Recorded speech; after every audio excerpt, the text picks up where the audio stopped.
Yeah, okay. Try to sit here. Oh yeah, it's missing a piece to attach the back. Yeah. That's okay. It's kind of screws, like so many people do. Yeah. I was gonna say, it's not input. I didn't specify which one. Students who works there recommended it. You need to try. Hello. Like, okay. That's real good. I know. Why not?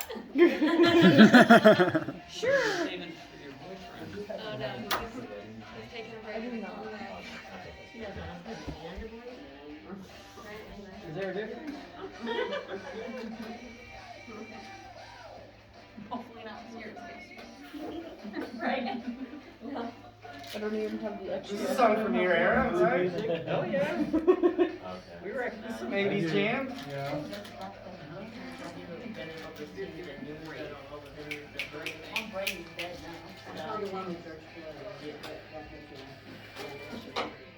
It does make me sad when songs like that get classified as classic rock. Yeah. Oldies or whatever. Yeah. Dad, I was gonna say, did it hurt to have to call it your era? A little bit. I'm not gonna Well, lie. who was it the other day in class? I think you were in class for this. I mentioned somebody, and they were like, I heard of this person, but it was Madonna. It was Madonna. They're like, I heard of them, but I never heard of them. I don't know any of their songs. And I'm like, I was playing Borderline and Abnormal Psychology. That's what it was. Yeah. And I was like, Madonna is like super big and important, and like she's a big deal. Yeah. This just happened to you more and more though, with all of your classes. That are really lightweight and really nice that I could wear that look a lot.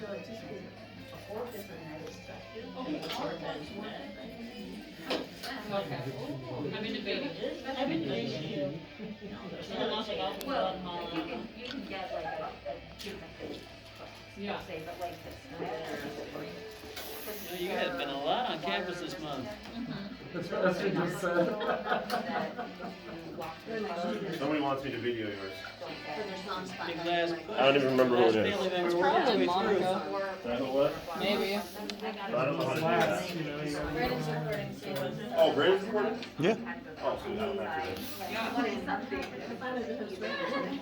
Oh, you think? In the front row.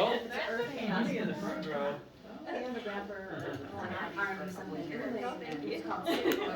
Alright, we're gonna get started shortly. In a moment.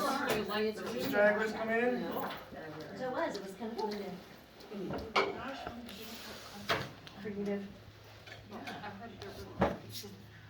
Alright. Okay, let's go ahead and get started here. So, just gonna request that everyone have their masks on during our presentation today. So our next senior seminar presentation, Emily Parsons. And so, like, I've been so excited for this. I think you've been thinking about this paper for like 3 years, I feel like. Like, you knew very early on, like, hey, I want to research this. So we've been talking about this for a number of years, and I think it's an incredibly important and relevant topic. So I've been super pumped for this. So Emily's unique because she's an FLE major and a psych major, along with her BT major. So, like, she's taken every class that I teach, literally. And she's been my TA, so she's heard me say things probably several times. So she's got to see all the good and all the bad and all the weirdness that I have in all my classes. And so, like, so that means, like, we've got to, like, spend a lot of time together, and I love Emily and what she brings to the class, and her willingness to tackle subjects that are hard to discuss in dialogue, and I think she's done a fantastic job with this.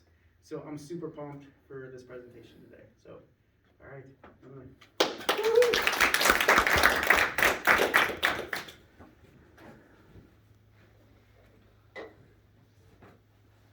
It is important, but not always easy, to recognize what is normal in our culture.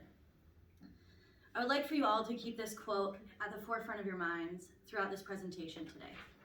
As I discuss how the church is impacting rape culture, each of us might feel some cognitive dissonance come up over this topic. I encourage you to remember that it is important, but not always easy, to recognize what is normal in our culture.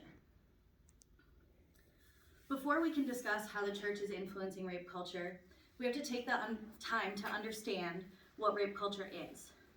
Rape culture can seem like an abstract idea, but it's grounded in much evidence. Rape culture is an environment in which rape is prevalent and in which sexual violence is normalized and excused in media and popular culture. It is a continuum of threatened violence that ranges from sexual remarks to sexual touching to rape itself. A rape culture condones physical and emotional terrorism against people, especially women, and presents it as the norm. This physical and emotional terrorism is displayed in the statistics around sexual violence. Statistics say that 1 in 3 women and 1 in 4 men will experience sexual violence involving physical contact in their lifetime.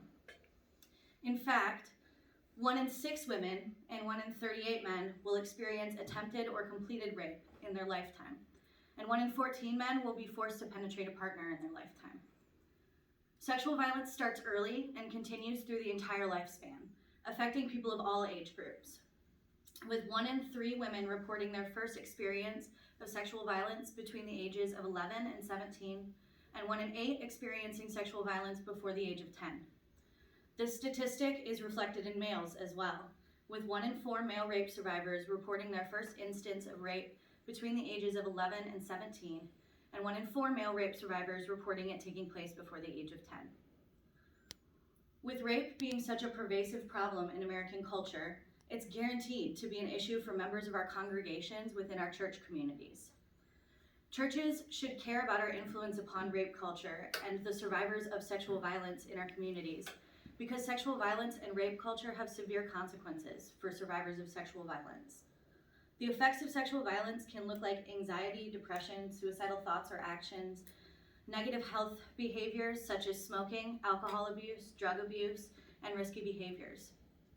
Almost 1/3, 31% of all survivors of rape develop PTSD in their lifetime.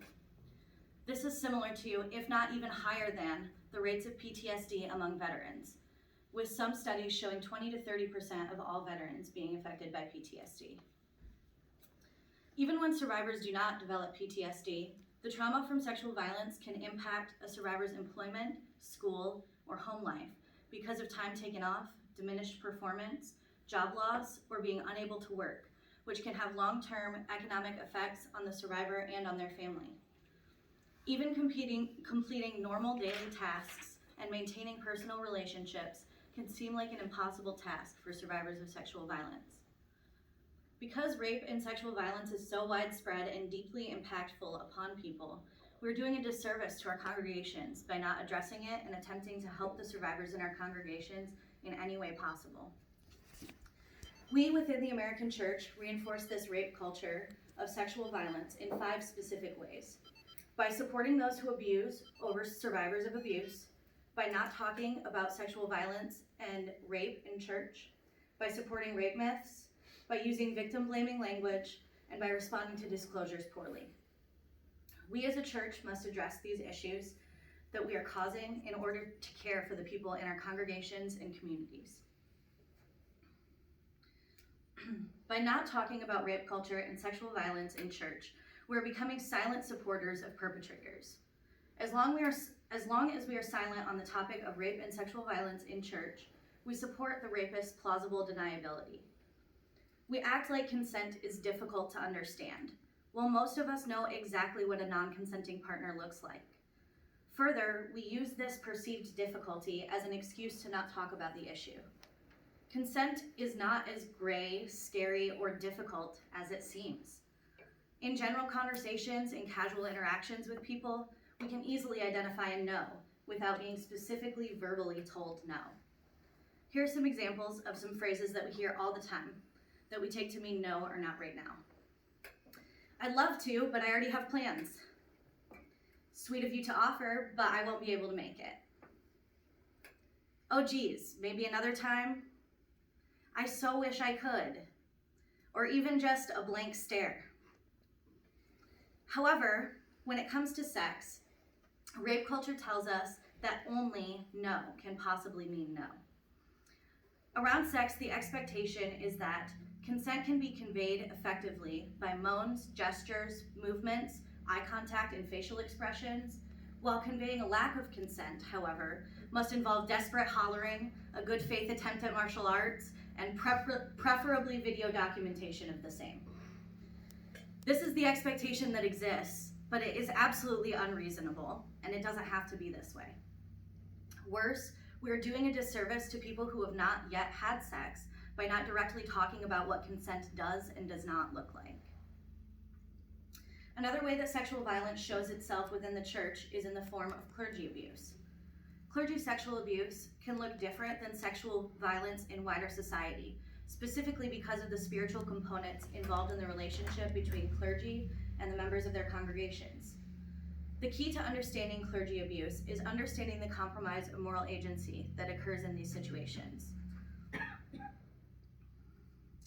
The compromise of moral agency begins when the words and actions of an abusive religious spiritual leader redefine what is right and wrong by co-opting religious and spiritual language into an agenda designed to meet the abuser's needs.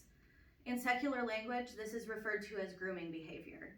That process by where an abuser begins desensitizing a victim to increasingly inappropriate behavior while rewarding the victim for tolerance of that behavior.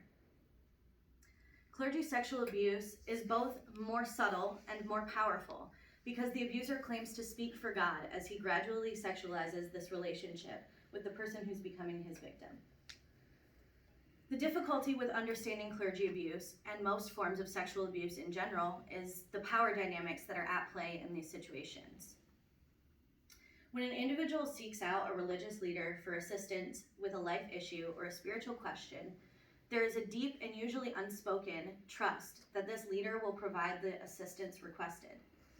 The gradual sexualization of the relationship and the resulting inner conflicts for the victims are silenced against the backdrop of belief that the pastor will act in his or her best interest. Because congregants believe that members of the clergy will act in their best interest, moral agency is much more easily compromised than it might be in other situations.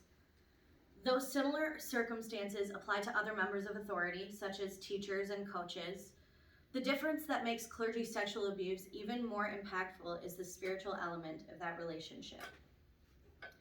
Clergy abuse violates congregants on an even deeper level because of the spirituality falsely being used to obtain a sexual relationship. This can cause congregants to walk away from their church and sometimes even from their faith, on top of all of the other deeply seated effects of trauma on survivors. One of the worst things that the church participates in within rape culture is a failure to deal with disclosures of sexual violence in a productive way. In most states, clergy are considered to be mandated reporters. For Michigan, this means that a member of the clergy who has reasonable cause to suspect child abuse or neglect must immediately make a report. This is not a suggestion. Members of the clergy are required by law to report any reasonable suspicion of child abuse or neglect. A child's word, physical markings, and strange behavior outside of how a child normally behaves can be enough for reasonable suspicion. A guideline that I've been given in the past is if you have to question whether you should make a report, you need to make a report. One of the ways that we cause further harm to survivors in our congregations is by using victim-blaming statements. As a society, we have formed beliefs about who rapes, why they choose to rape, and how people, mainly women, should behave in order to protect themselves from rape. We throw baseless safety tips at women constantly and include statements like, women should avoid wearing their hair long, especially in grabbable ponytails. Clothing that is easy to remove quickly with scissors is also best avoided, and many more. These and so many other baseless tips are so ingrained in our society at this point that women think about these things all the time. For women, so many actions are surrounded by the ultimate question of, how can I go about my life without risking my safety? All of these messages, useful or not, ultimately send the same message. As a woman, you must live in fear and behave impeccably. If you fail at either charge, you will most likely be raped, maybe even murdered, and it will at least be partly your fault. These types of statements deflect the blame onto victims, rather than the people who are perpetrating the crime of sexual violence. The only thing that these statements do is take the discomfort around sexual violence off of society's shoulders and instead displaces it directly onto the shoulders of the survivors who are already carrying the burden of being survivors of sexual violence. This also reinforces the concept of the invisible hand of rape. In this concept, rape is presented as an abstract threat to women, the way climate change is a threat to the earth. It's a frightening specter that we all live with, and we must change our own behavior in hopes of warding it off, but you can't really pin it on anyone in particular. Rape is strangely presented as a perpetrator-less crime, even though every rape has a perpetrator. Further, rape is presented as a women's issue.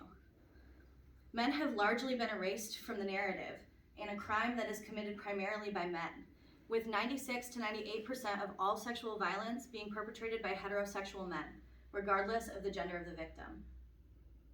If we continue to focus this conversation around women, we continue to reinforce a culture where there is little to no accountability for perpetrators of rape, and the blame will continue to be shifted to the victims. Rape myths are at the core of rape culture. They are the underlying ideas and beliefs that cause our society to tolerate sexual violence and victim-blaming behaviors. This misinformation behind rape myths can be detrimental to healing for survivors. Before we can understand why rape myths are problematic, we have to understand what makes rape a crime. If the real crime of rape is the violation of another person's autonomy, the use of another person's body against their wishes, then it shouldn't matter what the victim was wearing, if she was drinking, how much sexual experience she's had before, or whether she fought hard enough to get bruises on her knuckles or skin under her fingernails. What matters is that the attacker deliberately ignored another person's basic human right to determine what she does with her own body. It's not about sex, it's about power. It's about violating another person's autonomy. There are 7 basic categories of rape myths that all American rape myths fall into.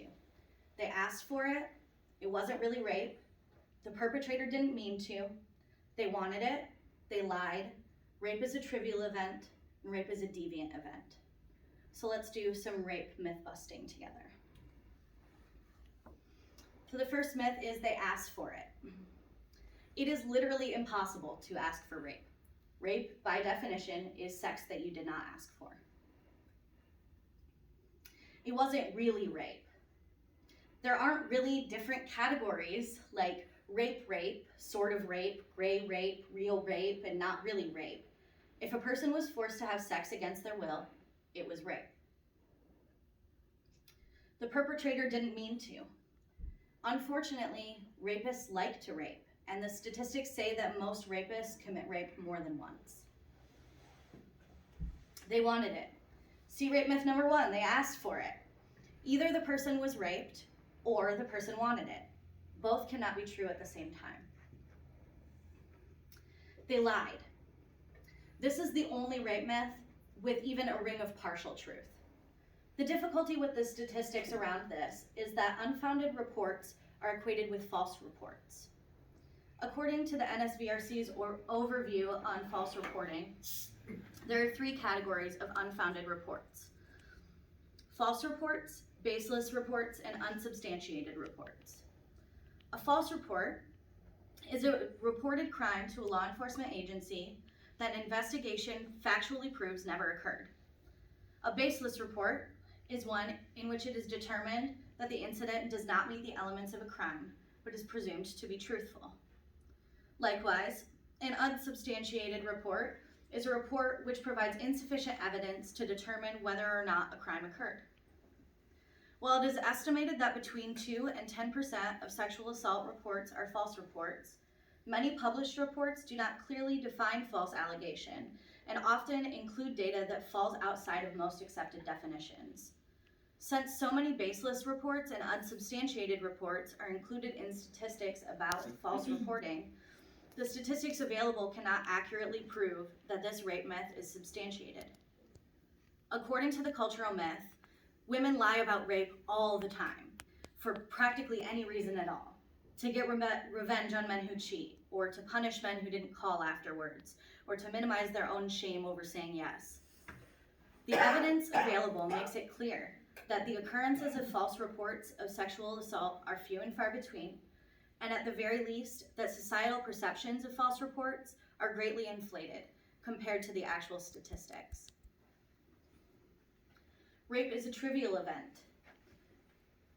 As we've already seen, rape has detrimental impacts on survivors, both in the long term and in the short term.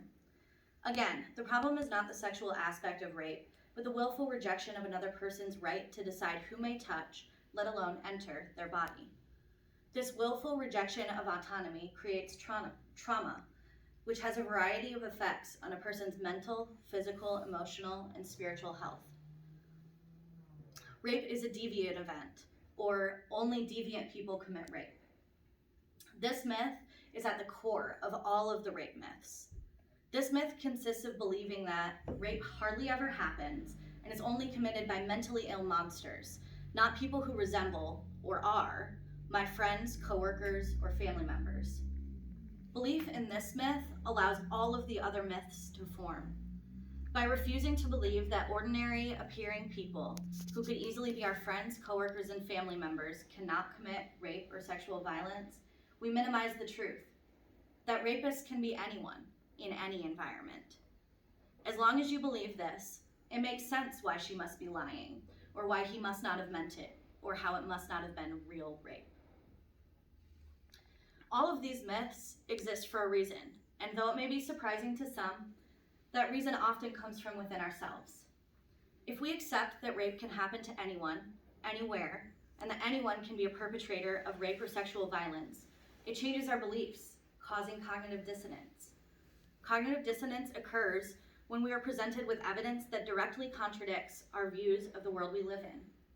And we are faced with the choice to accept the evidence presented and alter our worldview because of the new information, or to ignore or find a way to invalidate the evidence presented to us in order to maintain our worldview. Ultimately, in order to deal with the problem of sexual violence, we have to fight our own predispositions and see that the world is not just. And every day, people with friends and loved ones and jobs and kids and fine reputations commit violence against people who don't deserve it. The fact is that no one deserves it. So what can we do as Christians and within our churches to combat rape culture? The first and one of the most impactful things that we can do to combat rape culture within our churches is to combat rape myths. When we actively correct what is wrong with our ideology about rape, it combats the notion that we tolerate rape as an acceptable behavior. It is important that we examine the integrity of our own beliefs about rape and sexual violence, and for us to combat any deviation from the truth about sexual violence. Along with combating rape myths, we must stop victim blaming and placing the blame of people's assaults on them. Often well-intentioned people implore the listener to empathize with the feelings of an impotent bystander, not a victim. Picturing a female loved one enduring a violent crime might be a good way to work up anger against a hypothetical criminal, but it doesn't create genuine identification with and compassion for victims. In order to end victim blaming, we must be able to show empathy and genuine identification with and compassion for survivors. We must do better than getting angry about a hypothetical rape. We must see and acknowledge the survivors of sexual violence who are already in our lives and learn to show empathy and compassion for them, rather than blaming them for their experiences of sexual violence. It is fundamental to our ability to serve survivors as churches that we obtain resources and make use of them. Having resources on hand can be as simple as having a list of helpful referrals to different agencies that can help when something is outside of the church's scope to be able to help with. It is important for ministers and church staff to admit when a psychological issue of a congregant can't be solved with ministerial counseling alone. Ministers should know their limits and refer to other more well-equipped organizations when necessary. Because clergy are often some of the first people that congregants turn to in times of crises, Clergy may have a specific opportunity to intervene in a dangerous situation before any other system could have that opportunity. By choosing to make mandated reports, we both help to protect our congregants from potentially harmful situations and help to protect our ministers from legal action being taken against them due to not filing a mandated report when they should have. Churches can combat rape culture further by talking about rape and consent in church. It is simultaneously just as important to talk about what rape and sexual violence look like as it is to talk about what healthy sexuality and consent look like. There must be a clear framework of how sexuality and consent should look so that it is clear when a situation has deviated from what is healthy. Consent can be taught at all ages and around all types of topics, not just sex. One common example is borrowing an item from a friend. We recognize that the item is not ours and that we must ask permission before we borrow it. By asking to borrow the object, we're asking for consent. Consent, whether being applied to sex or anything else, consists of 5 pieces, which we can remember by using the acronym FRIES. First, consent is freely given. Anything that requires consent is a decision that should be made without pressure, force, manipulation, or while drunk or high. Consent is also reversible. Anyone can change their mind about what they want to do at any time. Consent must be informed. We can't consent to what we don't know about. Be honest. For example, if someone says they'll use a condom and then they don't, that's not consent, because both participants were not fully informed. This also means that when someone is incapable of understanding what they are agreeing to because they are under the influence of a substance, such as alcohol or other drugs, or are asleep, they cannot consent. Consent needs to be enthusiastic. If someone isn't excited or really into it, that's not consent. Lastly, consent should be specific. If I give consent to someone to let them borrow my bike, that doesn't mean it's okay to borrow my car. Likewise, saying yes to one thing, like going into the bedroom to make out, doesn't mean they've said yes to others, like oral sex. It should be noted that in the United States, consent cannot be given by someone under the age of consent, though the age of consent differs from state to state, all ranging between 16 and 18 years old. The combination of all of these things creates the concept of consent. According to the CDC's assessment, discussion about consent and healthy sexuality is most effective when aimed at younger members of our communities. In order to help reshape this culture of rape that we live in, discussions about consent can and should start at an early age. Next, churches must stop creating environments where it's possible for clergy abuse to occur. We should look for 3 elements that perpetrators look for when they are looking for an opportunity to abuse people: vulnerability, accessibility, and credibility. Vulnerability can look like many different things. It can be the fact that a person is a child or adolescent, or someone who is emotionally vulnerable, or someone who is relying on the church for their needs to be met, and so many other things. Accessibility occurs when a vulnerable person is in an environment where another person could reasonably expect complete privacy with the vulnerable person. Credibility is more of a lack of credibility. Either the perpetrator purposefully selects a person whose credibility may have already been called into question, or even a person who they believe it would be simple to discount their credibility. These 3 things protect perpetrators from being caught, and this is precisely why we should pay extra attention to them when we see them occurring, especially when multiple of these things occur together. One way that we can adjust our procedures minimally to protect children and adolescents in our churches is by requiring there to be multiple adults present at all times during events such as children's church, youth group, trips, and retreats. By having multiple adults present, preferably one of each gender when possible, it eliminates the accessibility that a perpetrator might be seeking when searching out a victim. Since accessibility is the only one of these 3 elements that we can control, it is imperative that we do everything in our power to prevent situations that make vulnerable people accessible to perpetrators. Ultimately, people play an enormous role in reshaping rape culture. The choices that we make around rape culture will affect generations to come. The choice is ours. Will we do what it takes to prevent another generation from having the same horrible statistics that exist around sexual violence currently, or will we allow this rape culture to continue on as it is? In the words of Maya Angelou, Do the best you can until you know better. Then, when you know better, do better.